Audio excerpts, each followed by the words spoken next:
बरोबर आहे की नाही? जोहार माय बाप जोहार, मी जातीचा महार. खऱ्या अर्थी चोखोबारायांच्या घरी भगवान परमात्म्यानं जेवण करावं आणि जेवण करत असताना आता इंद्रदेव कुठून तरी आड बाजूने पाहतोय. पाहिलं पाहिलं पाहिलं पाहिलं कंटाळा निघून गेला.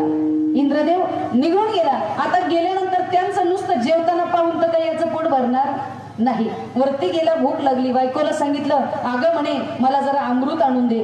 कारण वरती काय असतं, तिथं काय भाजी पोळी हे भात वगैरे नसतं, तिथं अमृतच असतं फक्त.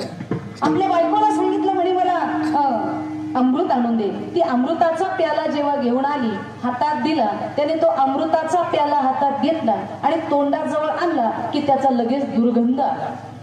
अमृताचा दुर्गंध म्हणजे काय? वास आला, त्याचा वाईट वास आला. तोंडाजवळ आणल्यानंतर त्याचा वाईट वास आला. तेव्हा सांगितलं म्हणे, अगं हे कुठून आणलं तू नक्की? हे कुठून आणलं ते पहा. जिथून आणलं तिथं ने आणि मला दुसरं घेऊन ये. इंद्रदेवाने आपल्या पत्नीला सांगितलं, जिथून आणलं ते ने आणि मला दुसरं आण. त्या पत्नीला सांगितलं, नाही म्हणे मालक तुमचं काहीतरी चुकतंय. म्हणे काय? सगळं आज असंच आहे, सगळं नासलंय म्हणे, सगळं अमृत आज नासलंय, सगळ्या अमृताचा असा वाईट वास येतोय. मग मी जे होतं ते तुम्हाला आणलं, आता दुसरं नाही, सगळ्याचा असाच वास येतोय. आता करायचं काय? तेवढ्यात नारद मुनी त्या ठिकाणी आले आणि नारद मुनींनी सांगितलं म्हणे, प्रकार काय, गडबड काय नक्की, तुम्ही चावचाव का करताय तुमच्यासारखं? बरोबर आहे की नाही? आपल्या भाषेत सांगायचं झालं तर तुम्ही काय एवढी गडबड करताय? नारद मुनींनी विचारलं.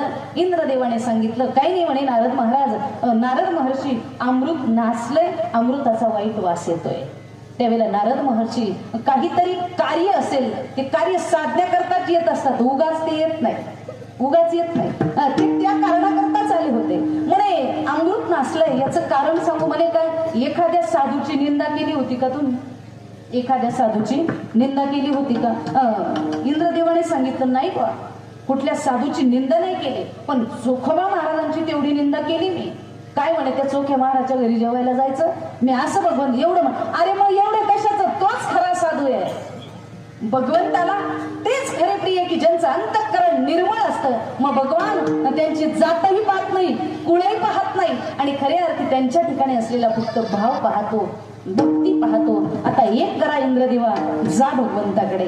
इंद्रदेव भगवंताकडे आले. जेवण वगैरे झालेलं होतं, छान बसले, भगवंताकडे आले, हात जोडले. भगवान, स्वर्गातील सर्व अमृत नासलेलं आहे, आता आम्ही काय खायचं, काय प्यायचं, काय करायचं? भगवान सांगितलं, आता हे काम काही माझ्याच्याने होणार.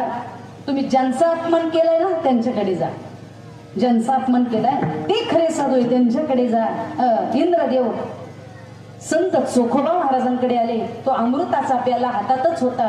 सांगितलं, चोखोबा महाराज माझी चुकी झाली.